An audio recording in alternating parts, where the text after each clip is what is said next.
sharing of knowledge and sharing of experiences. And today we're gonna deepen some aspect of what that's mean for an incubator, for a business support organization, to be inclusive in their activity, to be inclusive in what they're doing, and to reach a specific social impact. Today we're going to discuss about some policies that are supporting inclusive incubation and inclusive innovation. We're going to dive into the specific recommendation that expert in the field, on the field of social innovation, social impact, and inclusive innovation can share with you in order to discuss about these topics. But I don't want to have too much time for me. We have 4 special panelists for today. I will briefly introduce them after. First, I will let the floor to Karel van der Poorten from the DG Grow. Is policy officer on social economy at the unit Proximity, Social Economy and Creative Industries. And we asked him to just share with us some perspectives and some thoughts about the future of social economy in Europe, and how this future will be dealing with inclusive entrepreneurship and inclusive innovation. So Karel, floor is yours. And later on, we will discuss about this on a Q&A session. So please feel free to use the chat to share it with us. Thank you very much, Christian. I see that you can hear me loud and clear, so that is already a good thing. Thank you very much for inviting me here on behalf of DG Grow and the European Commission and the Unit on Social Economy. I also thank, of course, the audience and participants to be with us today. I will briefly introduce this beautiful topic of inclusive entrepreneurship and try to link it also with social economy, social entrepreneurship, social enterprises, because a lot of concepts and a lot of words that more or less are in the same area, but there are some slight differences. I think inclusive entrepreneurship was pretty well introduced by you, Christian, and we see that often it's a bit mingled or misunderstood with social entrepreneurship and social enterprises.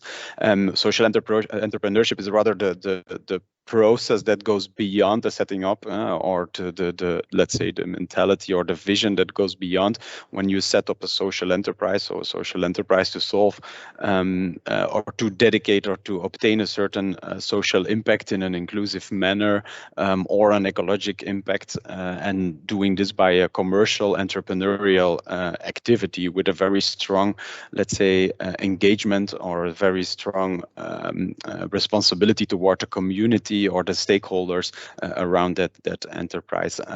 So this is a bit the angle that we are coming in from a social entrepreneurship or social enterprise feeling. And then you have, of course, the wider social economy, which is also pretty important in this discussion, as the social economy is, of course, known to have businesses where membership, they're important, notice of solidarity, people first, sustainable, democratic and participatory governance models, and so on and so forth. So you see a lot of concepts that are, let's say, in the same area. And today we are, of course, about inclusive entrepreneurship, which is, as you introduced, the opportunity for certain groups in our society to become also an entrepreneur, even though from their initial position that might not be straightforward. And there, the role of incubation is, of course, very important. I can very much recommend the policy brief that OECD and the European Commission have published 2 years ago in 2019 on inclusive entrepreneurship, giving a very, let's say, good analysis of the state of play in Europe, but also bringing it, for example, in relation with best practices in other countries around the world, for example, the US, where, let's say, practices are even more advanced than in Europe. From a DG Grow perspective, this is, of course, very important, as we are the Directorate for Entrepreneurship and SME development, so for social economy, but also other types of businesses. And we, of course, are the driver to have as much as possible startups. And startups, as I said and introduced, should not only be initiated by, let's say, the smartest or the most rich or the most inventive people. These can also be, for example, very young people that are in a disfavored, let's say, situation, but can, with the right support, also obtain a very good entrepreneurial spirit and obtain a very growing and meaningful business. And that is when we see, for example, incubation activities can easily adapt to the specific needs of certain target groups by focusing on personal development, for example, by focusing on specific skills that might be needed, or adapted support instruments. For example, when we talk about people with disabilities, that certain, let's say, technologies might support them in doing their, let's say, daily activity, but also in setting up a business and their business activity. And when mainstream incubation activities are taking note or taking account in their services of these type of needs, that might be a whole difference in the support that they provide. Of course, we see in the EU many specific, and especially from the side of social economy, very specific incubators that focus on social economy, social entrepreneurship, and inclusive entrepreneurship. But I think, and this project where this panel is initiated from is really focusing on mainstream incubators. I think there is a very important role and also responsibility for those type of business support activities to also offer this very specific and dedicated support to startups and new entrepreneurs, because they have, of course, a whole network, and maybe even a bigger network in the mainstream economy, as we say, even though that this distinction is not very clear and should also not be so outspoken, maybe. And this network can really leverage, so they can offer really the access to the context. They can give the access to certain technology experience, certain business networks, and this is the added value why we want to promote as much as possible inclusive, but also social entrepreneurship promoted by mainstream incubators. This is a bit a theoretical approach, and some of the findings that you can also, for example, find in the OECD and Commission's policy brief, but more from a political action and angle. We have, of course, now from a social economy perspective, we are in the full preparation of the social economy action plan, which is due for December, so the last month of the year. People and colleagues in DG Employment are in full force working on it in close cooperation with us. From a DG Grow perspective, we focus very specifically on the let's say, the green aspect and the digital aspect, so the twin transition. Supporting the social economy action plan, and there we see very specific niches where a lot of entrepreneurial future is ahead of us, and that is specifically where we want to support, because social economy and social enterprises are really front runners. For example, in this green transition, they do it already for 20-30 years, so now everybody is very much aware of the need of green entrepreneurship, for example. But in social economy, this is already a practice for a long time ago. Think about the many circular enterprises that are out there and become already mainstream in many countries. So there is also a very specific support needed to scale them, but also to have new entrepreneurs, to have new social innovations, but not only social, also green innovations supported by the Commission. That will be a very strong pillar of the Social Economy Action Plan, and also from the support offered by DG Grow in terms of the new industrial agenda, the new industrial strategy, that of course is a main driver, not only for existing industries, but also for future entrepreneurs and enterprises. I think I will leave it there. I should be within my time. I hope I didn't go over time, but of course I'm available for further questions, and of course I'm looking forward to the contributions of the real experts present here. So I will keep my introduction till here. Thank you very much, and have a very nice session together. Thank you. Well, thank you, Carol. Perfect on time. We even get 2 more minutes for the others, so thank you so much. And yeah, we have 3 panelists which are really deep rooted into social innovation, social entrepreneurship, social impact. We would like them to have this different perspective of what does it mean really inclusive business inclusive entrepreneurship in their meanings in their everyday life. And so I will introduce all of the panelists now. We have Mariama from Social Enterprise Coventry University. She is the Social Enterprise Program Manager, and the Coventry University is a community interest company. So the Social Enterprise Community Interest Company within the Coventry University is a special things for a university, for together the university development program related to these topics. Then we have Thomas Villaluz, which is an accelerator analyst at LIAISE. I think it's one of the most organized impact incubator, impact accelerator with a dedicated impact fund in Europe. Hi, Thomas.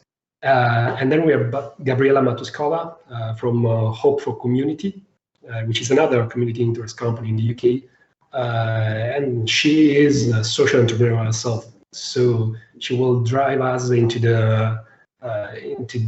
discussing how social entrepreneurs really have a look at European opportunities and perspective on inclusive business. So I will ask to each of them the same question now, which is what does it mean inclusive business, inclusive entrepreneurship in your perspective, in your everyday life? I will leave them 1 minute to answer this question, and then I will let them some more minutes to deepen their perspectives and the activity they're doing every day. So, Mariama. Hello, good afternoon. I'm Mariama. So I am the Social Enterprise Program Manager at CU Social Enterprise, and as a Black woman, as you can see, and also a Muslim, I think it's very personal to me as well, inclusive entrepreneurship, and the fact that I support entrepreneurs, primarily social entrepreneurs in this space. We just see the impact that it has, because generally business, what it does is solve problems. So, you know, businesses that solve problems in society, especially, go a long way in terms of impact and the value that they create beyond making money and profit. So I think being inclusive in that sense is really, really important, because it means that real life problems can be solved sustainably. So that's what I'd say. Thanks, Mariam. I pass the same question to Thomas. Hello, and thank you for having me here. So at LIAISE, we are an impact investing company, and for me, inclusive entrepreneurship, as Carol said, is different from social entrepreneurship, even though they are connected. But inclusive entrepreneurship, for me, in short, is to give the possibility for anyone that wants to create their own social and sustainable own business. And this can be achieved through several methods that I can go deeper afterwards, but in short, it's to give everyone the possibility.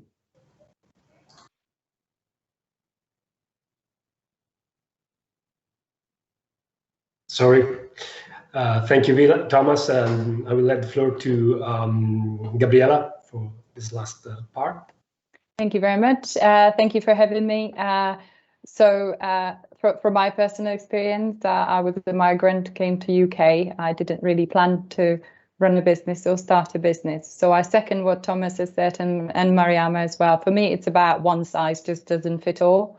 It's about an open door policy. Anybody with an idea or a skill set or a drive to make a change, whether that change is positively affecting the world or is a change for better life for themselves, to have that opportunity and to have an equal opportunity to do so without barriers and without judgment.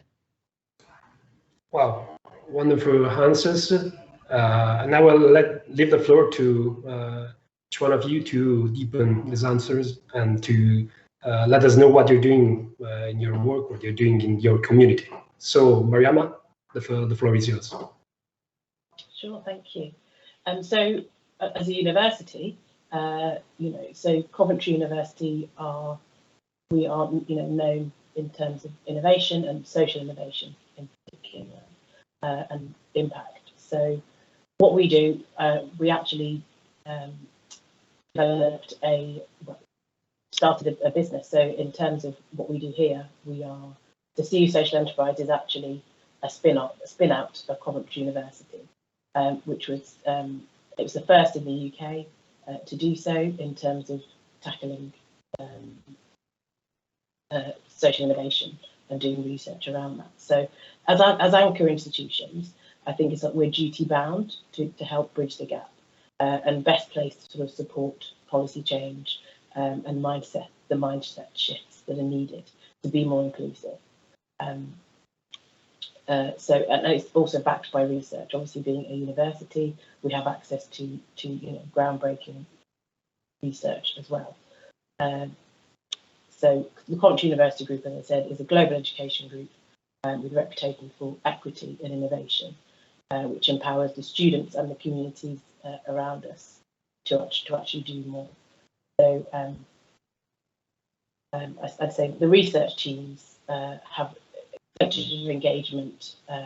We're really well placed to have extensive engagement with Parliament, policy advisors, NGOs, local authorities, social enterprises, and the media. So in terms of the narrative, we're well placed to contribute to significant shifts in the narratives and the practices at EU and global levels as well. So I think to spread the message, as we all know, in terms of all the reasons that we gave for being inclusive when it comes to entrepreneurship, I think we're really well placed to be able to help to change that and to bring to light the barriers, like Gabriella mentioned, and making sure that it's an even playing field and equitable for everybody else. I think in terms of intermediaries as well, so we're considered intermediary, so our stakeholders are quite wide. So in terms of spreading that message and making sure that the narrative is actually listened to and exposed, then we're well placed to do that as well.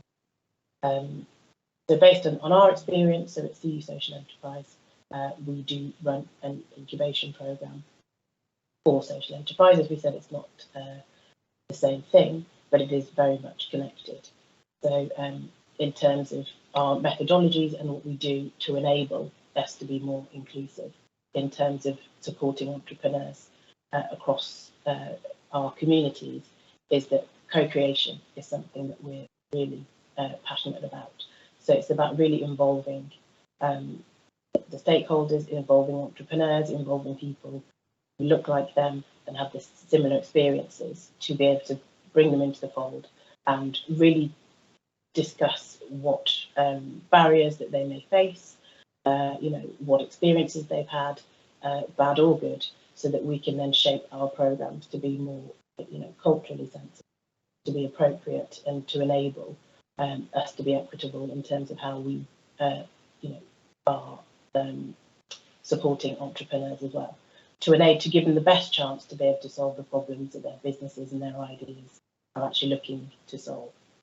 So we create it with people rather than doing things to people and and making assumptions. We collaborate, so that's something else that we do quite effectively. So we collaborate with external agencies, so that's from lawyers all the way through to sort of housing, health care, just to enable us again to be able to signpost people to the right places if there are barriers that sort of come up, to help their journey be as smooth as possible. As we know, entrepreneurship is not an easy journey, and having those additional barriers, it makes it more challenging in terms of focusing on the problems that you're looking to solve within the business.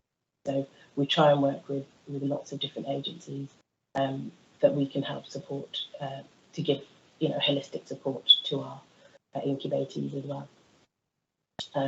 We work, obviously being a university, we have access to research centres and academic research as well. So we work well with our Centre for Trust, Peace and Social Relations.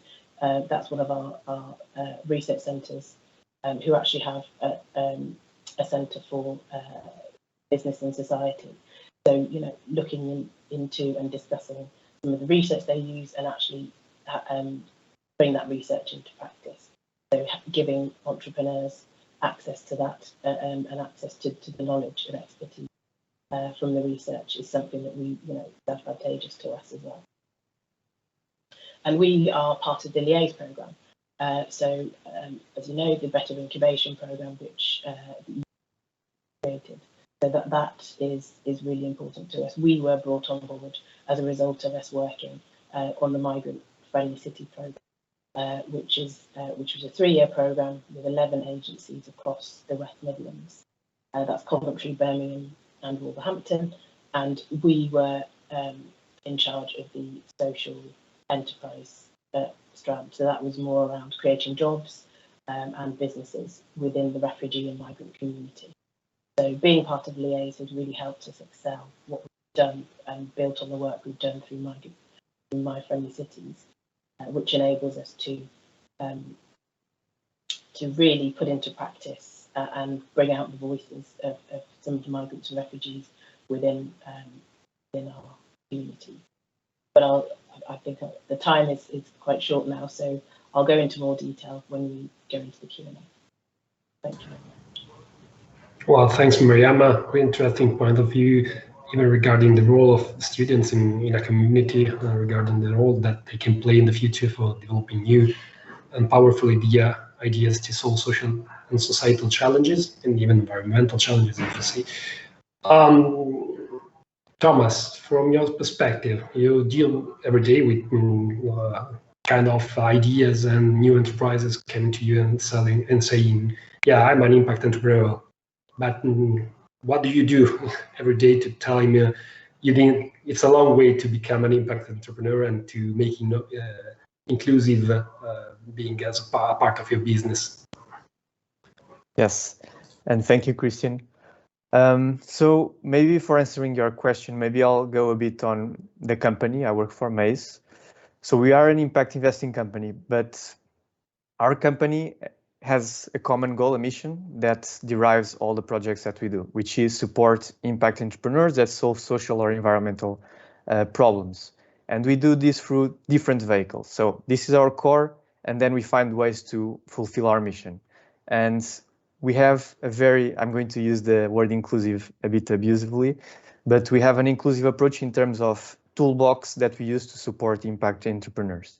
So we have at LIAISE a fund which provides financial support, so capital focused. Then we have an accelerator which focuses on non-financial support for impact entrepreneurs. And then we have a third area within LIAISE, which is the government performance team, which works with the public sector. So everything related with social services, improvement in social services, and the state is one of the biggest social players that solve social problems. So we think it's crucial also to engage with that stakeholder. Now, in terms of inclusive entrepreneurship, it's very connected with social entrepreneurship. That's what we support. And from working on all these different sectors, we experience a lot of diversity in terms of entrepreneurs. And it's crucial to have diversity. And I wrote here, and I thought of some reason, but it's becoming even more increasing today, and in social entrepreneurship as well. And let's look at capital, for example. A social entrepreneur that's looking for capital. There are lots of funds today that are looking for an inclusive approach as well. Inclusive teams, diverse teams. So on the capital side, it's important to have a diverse team, but also in other aspects, like if you have a diverse team, you have a more innovative approach, you have new ideas inside the company, you attract more talent. First, you attract a more diverse set of talent from different fields, and the talent, it's retained more easily because people feel at home, feel welcomed in a diverse environment. And finally, for social entrepreneurship specifically, I think by having a diverse team, it's easier to relate with your beneficiaries, with your target group. For example, we work in an accelerator with Imagi Labs, which is a social enterprise that helps teenage girls to code for them to have a better future. So the founding team is 3 founders, girls. And by having this team that relates more closely with the problems that they work on, it gives them more experience and gives them more effectiveness by knowing the problem and knowing what's the better solution. And I think there's a very close link between the two because of this. Lots of social entrepreneurs work with vulnerable groups. So it's very important to have the teams that are different as well, that can relate with this diversity. And that's a very important issue. Then in practical terms, what do we do to have this mindset of inclusivity? First of all, in this project selection. So we do lots of project selection, we do due diligence. So it's very important for us to keep track and measure. Like we have a funnel, what's the diversity in the founding team, percentage of female founders, percentage of underrepresented founders, and having this knowledge in our base. And then we use it as a soft criteria. At LIAISE, we don't use any hard criteria in terms of percentage that we want to have. Of course, it influences our decision. And for that, to influence our decision, we need to make the tracking and measurements. So that's the first point, which is crucial. The second point is to bring the importance of diversity into our supporting process of the entrepreneurs. So in the accelerator, for example, we have talks. We bring expertise in this area to explain and motivate the founders on the importance of diversity. So that's a topic we bring in every accelerator. We also bring that for other entrepreneurs that we work with, and it's a way to create this awareness on the entrepreneurs that we work with, on the importance of diversity. And yeah, I think I'm going to pass. I still have some more things to say, but I'll pass along. Well, really thank Thomas. You've given us perspective on diversity. You've given us perspective of even measuring the diversity and being capable of understanding what is the value of having different teammates in your teams to go on with a startup, to go on with an entrepreneurial project. So, Gabriela, what does it mean to you to have different teams, different teammates in your hope, and what does it mean for you to deal with really different and underrepresented group in the everyday life of the enterprises, of your enterprise? Sorry. Thank you very much. So our social enterprise was founded by 4 community volunteers, people with lived experience of living with chronic illness, and a professor from the university. I joined them as a volunteer and also as a business support because I wear different hats. So in my past, I was actually supporting entrepreneurs and social entrepreneurs from perspective of intellectual property and transfer and other elements. And in my role, I've met so many inspiring social entrepreneurs that it came to a point where I realized that I wanted to be on the other side. I wanted to be that bit closer to the action, that bit closer to making the impact. And the reason was that I've met people who've gone through Hope for the Communities program and people who've lived with chronic illness and carers and others. And the change in their lives from a simple 6-week program just seemed to me something incredible. At that time, I was also caring for my mum, who was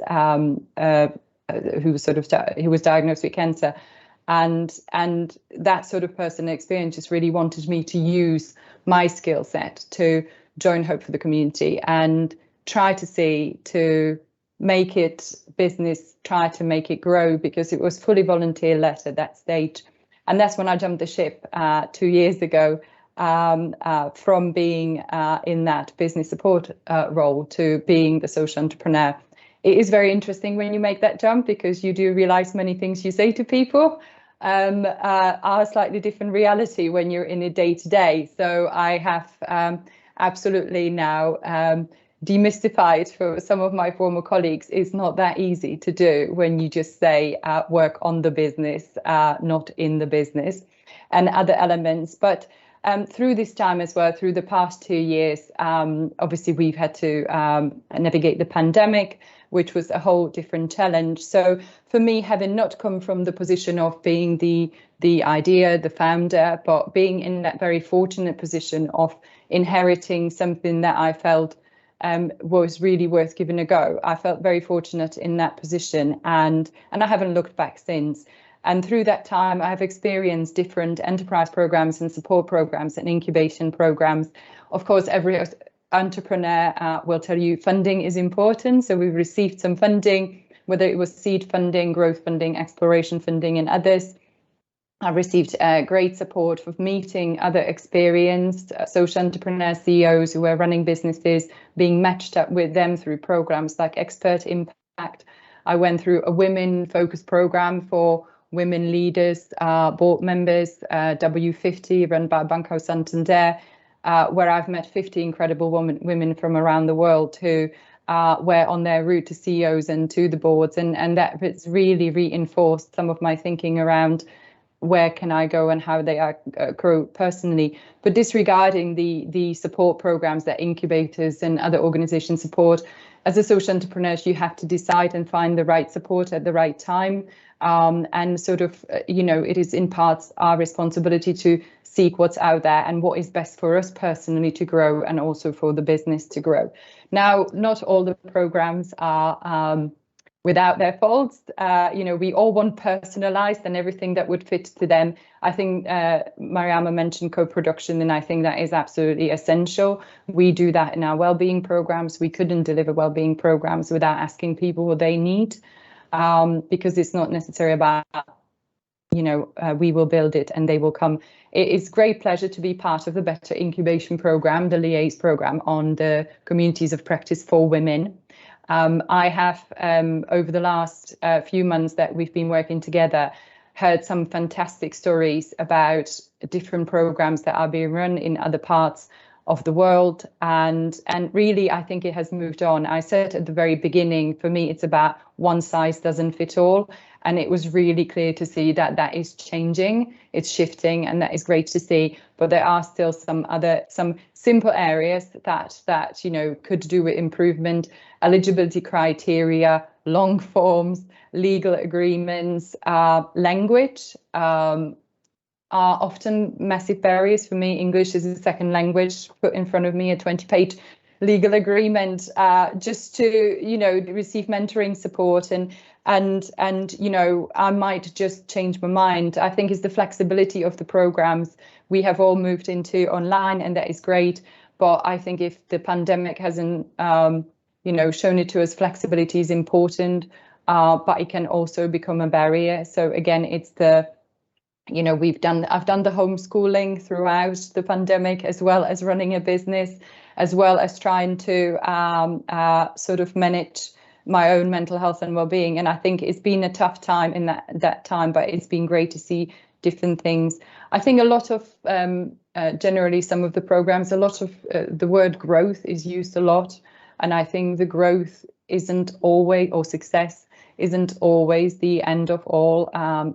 Some of us just want to try and test different ideas. And if it doesn't work out, it's probably as valuable as if it did work out. So I think sometimes it's important that we don't reinforce the old-fashioned, your company has to have X amount of staff to join this, your certain turnover, the business plan has to be perfect. I mean, business plans were probably thrown out of the window for most organizations in the last 2 years, and we started all over again. So I think it's that we see lots of social movements coming up to support, to be more inclusive in other areas of our day-to-day lives. And I think in incubation, especially, that movement has to be embedded within that. So it's really great to see the LIAISE project and the experience that is being shared on it. I guess from, my own sort of personal plea potentially, or a comment, is that having experienced the last 18 months going through the changes in the business, as I said, the homeschooling, you don't know how hard a 10-year-old's maths is now. It's completely different from what I've been doing before. But I think it's really shown me that a personal resilience and a looking after your well-being is really important.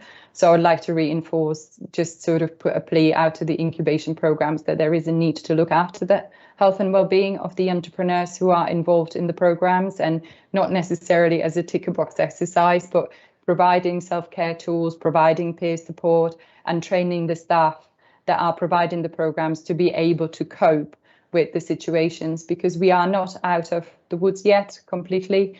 And I would love to see more people succeed and more people grow, but making sure that it doesn't come at a cost of burnout, and that entrepreneurs are encouraged to build healthy cultures within their business as well, because I think that's an investment that will be both for them personally and for their organization bring dividends in the long term.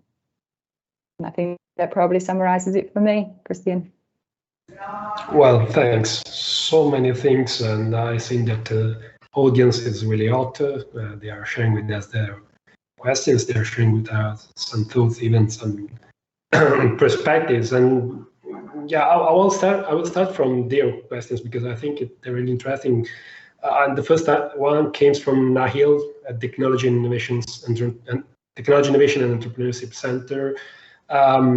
It's more a definitory question. How do you define social entrepreneurship? And he says that this is important because, we can say that most entrepreneurship can be seen as social in a way. So basically, when you go through these programs, which is the social and the entrepreneurial part that you trigger with when you go through the evaluation process, and this is surely a question for Thomas and Mariama.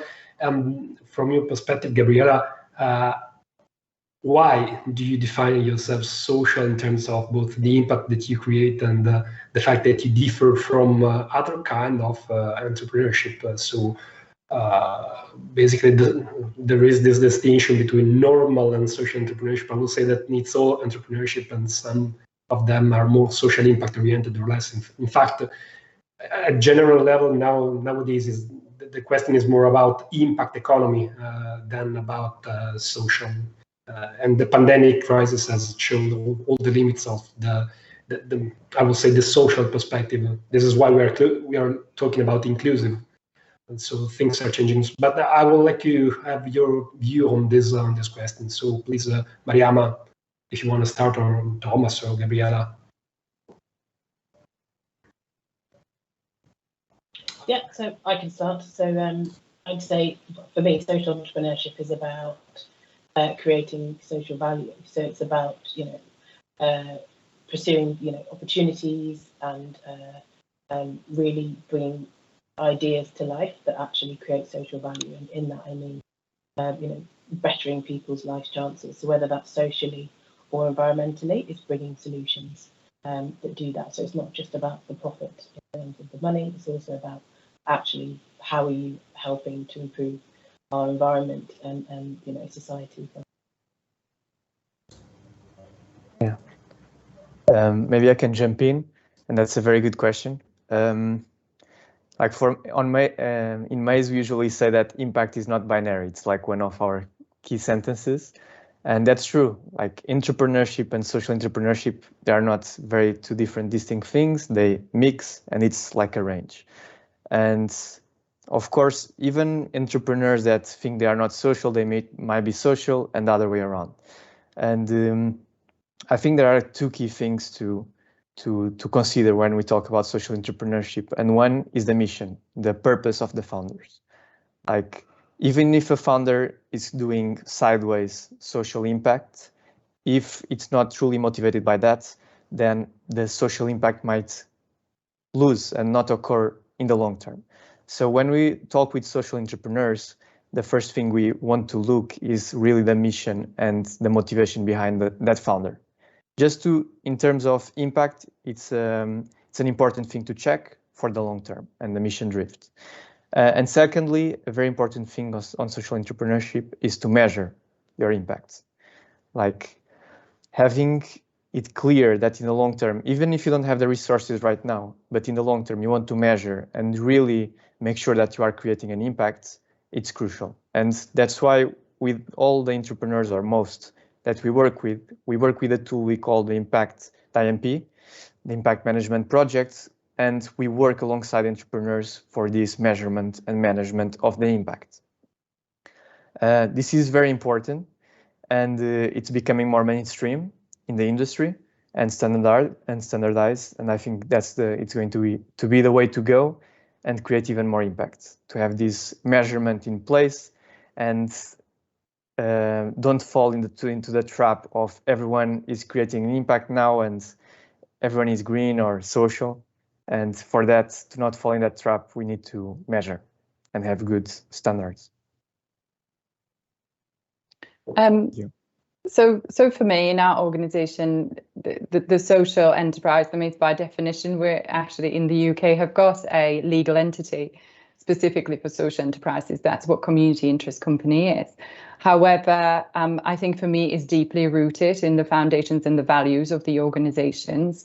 So we license our programs to organizations and we reinvest any profits, and we've committed to that reinvestment and set targets for those back into our community and supporting people's mental health and well-being. We offer employment opportunities for people living with long-term conditions, so people addressing the root cause. So people that we are working with and supporting, we're also giving those opportunities. We're paying them a living wage. We're making sure that we're an equal employer. And we make sure that within our policies, we are looking at means of being, have less negative impact on the environment and other elements. So for me, that social element or the social enterprise element actually means that you are looking at your procurement practices, you are looking at the way your hiring practices, whom you support and who you work with. Now, you can't work with everyone, but you are focused, you manage it, like Thomas says, you manage your impact, you set your targets and you stick to it. And I think that is really important because social entrepreneurship, I think there's enough research papers about definition of social entrepreneurship that would probably fill the whole of the UK or elsewhere. And sometimes it's just about that practical element of what social entrepreneurs can do in their day-to-day business. It is their choice, but often it's up to the incubators to open their mindsets that it isn't just about whom they support, whom they work with, but also how they run the business that they have set out to be.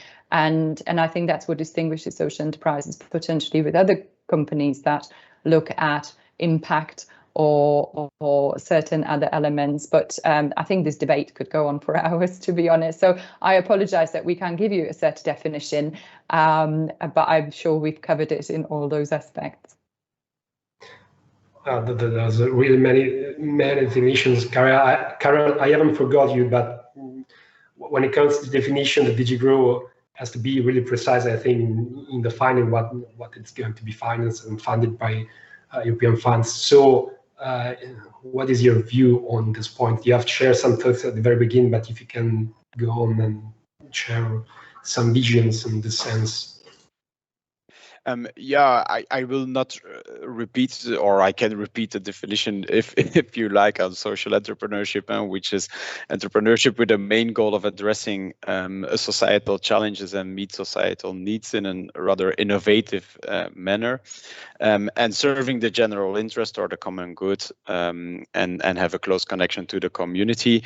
But what is more important for me are, let's say, the three dimensions identified in several studies when we talk about social entrepreneurship, and actually all of them are mentioned, maybe one not yet perfectly, and that is the first one is the mission, of course, where you embed the mission and the priority why you do your business activity, and what is the eternal goal, which might be environmental, but it might also be social. And to be honest, usually it's just a combination of both. In theoretical minds, we need to make a distinction, but if you ask, let's say, 90% of social enterprise, they will all say that they have some kind of a double mission. But on the other hand, it's also important to have this real entrepreneurial activity, meaning entrepreneurial initiative, commercial activities being in the market. And that is, of course, a very crucial element.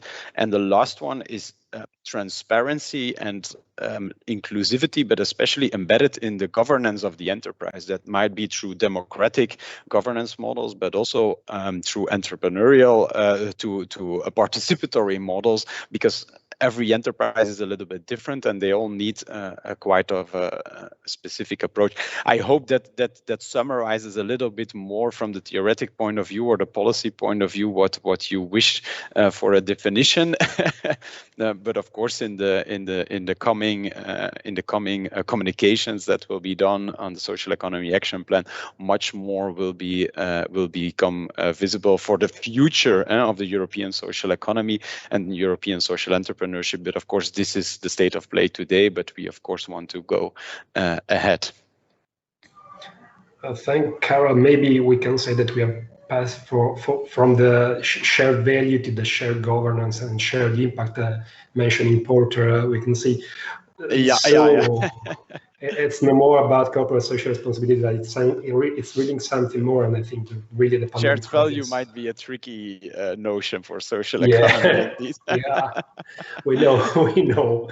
So we have a really hot chat. So go to the next question, which is the there was a question regarding the pragmatic reasons why an incubator should support inclusive and social entrepreneurship. So there's a question. You've mentioned ethical foundation of supporting such kind of entrepreneurs, but which are some pragmatic reasons. I think you have mentioned some in terms of inclusion and diversity, but maybe from the audience there is need to have some more pragmatic questions saying why a mainstream incubator have to support such kind of businesses. Maybe Thomas, the floor is yours for first. Yeah, I went a bit through, but maybe two critical factors, let's say funding and company development, business development. And like diverse teams tend to have more innovative ideas. They tend to disrupt the status quo and bring more inclusive environments, which improves the workspace. And this translates into better teams, better companies. So inclusive teams means usually that the company might excel better in the future. And for an accelerator or a fund, it's good to have companies that are going to excel. And on the financing side, I think there's more and more incentives by funds, VC funds, grants, and public support on inclusive and inclusive entrepreneurship and diverse founders. And there's something that is really in practice in VC funds from what I see. And investing on this diversity on teams, it's a good way to bring VCs on board. So it's very practical, and I think it's the reality today. Well, thanks, Thomas. I think we can go with the questions. There is one for Carl, especially. How can we facilitate more sustainable behavior of mainstream companies, and what is the role of social entrepreneurs in that? But I think that even the other can answer this. Sure, there are different things, and I can definitely recommend also some reading in that area, because in the last, let's say, 3, 4, 5 years, quite a lot of research is done. The first one was done by the Commission itself, a very long and extended study on different, let's say, types of cooperation between traditional enterprises, which is something I actually don't like. I rather speak about, let's say, mainstream economy, because it's not because you're a social enterprise that you're de facto progressive or modern and that other enterprises are not. So let's call it rather mainstream enterprises with cooperating with social enterprises in very different manners, and the role of, for example, intermediaries to facilitate that. I will just mention one specific aspect. There is the role of clusters, business clusters. We come again to the Porter and Kramer research you just mentioned, but we see that a cluster, for example, is a grouping of businesses at a local level together with public authorities, research institutions, but also, for example, civil society when it comes to social economy clusters, are pretty interesting phenomena to create cross-fertilization that go on a specific, that start, for example, from a specific topic, for example, a local Green Deal, if I may say, and that businesses together invest in renewable energy at a very local level. So it's about proximity there, but it grows to to other types of cooperation and other types of business opportunities. So that is one very specific thing covered in that study, but there are over 14 different areas that are researched. Another one is done, and that is maybe even more answering to the question, done by Social Enterprise NL. It's only 1 year old. It's a study that wants to show how social enterprises can influence mainstream businesses in their business behavior towards societal, but also ecologic, let's say, transparency, but also really embed more ethical standards and social, let's say, impact or ecological impact within their business, and how social enterprises can help them. Because today, of course, we are not 20 years ago where there was a very firm distinction between social economy on the one hand and mainstream economy on the other hand. We see that there's some kind of a convergence from both worlds to each other, and actually many overlaps starts to exist. And that is not always easy for many enterprises to deal. The SDGs are very interesting topic in that sense. Everybody talks about SDG, but how do you incorporate, how do you implement that in your business model? How do you make sure that you comply or commit at least to certain standards related to the SDG? And there, of course, impact measurement, which was already mentioned and which is very strong present in many social enterprises, is something that can be supported by social enterprises towards mainstream businesses.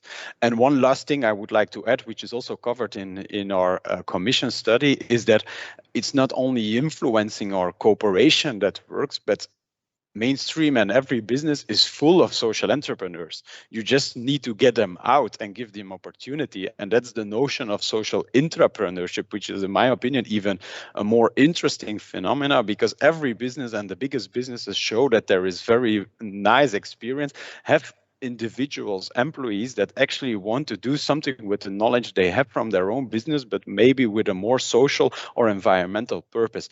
The biggest enterprises around the world have understood that and provide certain freedom to those employees to develop a certain, let's say, spin-off within the premise of the corporate, or to set up an external firm that fulfills that mission and give the potential, the investment capital, the capacity building, and so on to that employee. And brand new enterprises, social enterprises, exist from a mainstream corporate. So these type of phenomena are, of course, very, very important to also change the mindset from within the enterprise, and not only by influencing from the outside, from the social enterprise world, but also from civil society.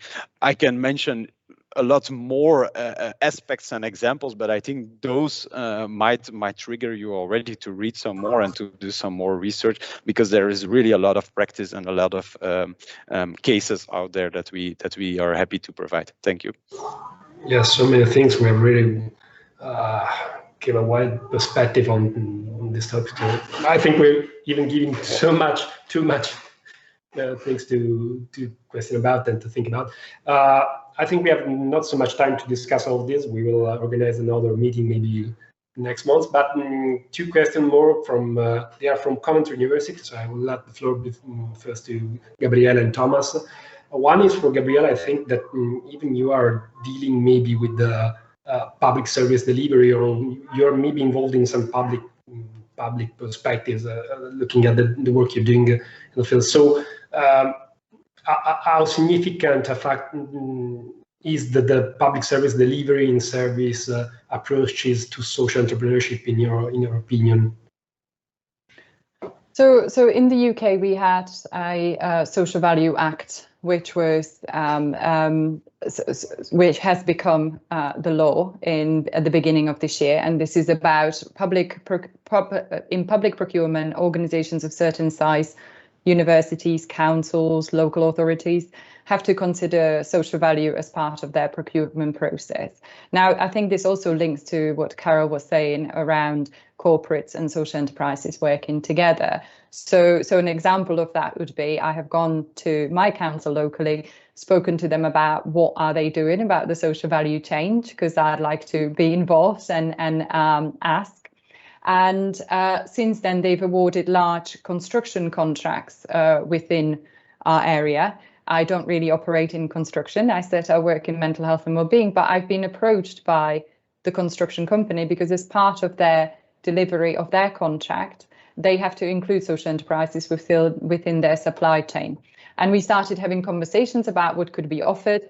We realized that some of our well-being programs could benefit their construction staff. And we have been commissioned to do a contract with them. And that sort of introduces now to a construction industry where I wouldn't have possibly been targeting my support, because traditionally I was working in the public sector, the National Health Service and others. So I think public organisations and universities, anchor institutions in the UK specifically have now got a responsibility that within their procurement they have to consider social value, which gives opportunities to social entrepreneurs. But I would also highlight that it is not up to, we need each other. It's a mutual collaboration. It's not waiting for them to come to you. And I think through this process, both of us, the corporate organisation and myself, have learned how for me to be ready with the pitch, for them to be ready to treat me on an equal level, because often you consider that sort of secondary into it. And I think it's an interesting experience for anyone. So from that perspective, and that question, how does it differ across Europe? I'm sure it differs mainly, but where I did some consultancy work in the Czech Republic, I know they look at procurement and social value in a big way as well. And I think it's interesting to see those elements. And for those trading social enterprises, I think it's important that they consider that within their work. So I'm not sure if it answers great questions fully, but I think a public service delivery is certainly an enabler, can be an enabler for inclusive entrepreneurship, for social entrepreneurship, because it's not just about social entrepreneurship, it's about the environment, the planet, the people, all of it together. So I think it gives an opportunity, but the opportunities are there to be found.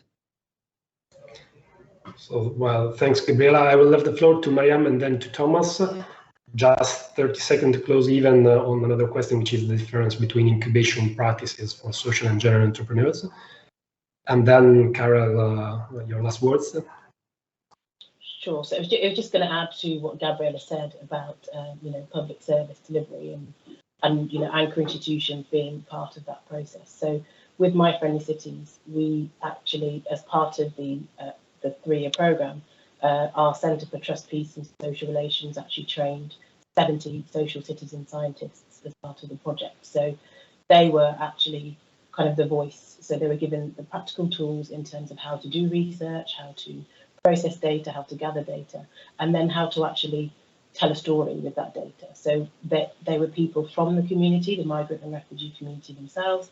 They got an accredited qualification as part of it, but also, more importantly, they were the voices who had the lived experience, who were actually put in front of the EU Commission and able to tell their stories, and how all of the project as a whole has been evaluated, and how we can use the learning, the outcomes and the impact that it's had to actually really inform policies and processes moving forward. So, and LIAISE obviously is a great example of how EU, agencies and different organisations are coming together to actually share that best practice in the communities of practice, and also how we can really develop tools and practical and pragmatic solutions to inclusive entrepreneurship. So yeah, just wanted to add to everything that Gabriela just said. Well, thanks, Mariam. Thomas, one last word from you. Maybe linking, thank you, Christian. Maybe linking for the final question very quickly. Yes, I think there are different approaches in incubation for social and general entrepreneurs. I think one is impact management that has been mentioned. So learning how to measure, how to manage your impact, how to use it in your communication, in your selling proposition, attracting the investors. And the second, I think it's the network. So social entrepreneurship brings a different set of finance mechanisms. So I think in incubation, we have the role to bring these different solutions besides general investment, like venture capital. Thank you. Well, so we have to close. So really happy to have you all here, and really great to our panelists for being there for all these times. Let's see what's happening in the next Social Economy Action Plan. and let's meet together in the Swapcard hub. So thank you, everyone. Bye.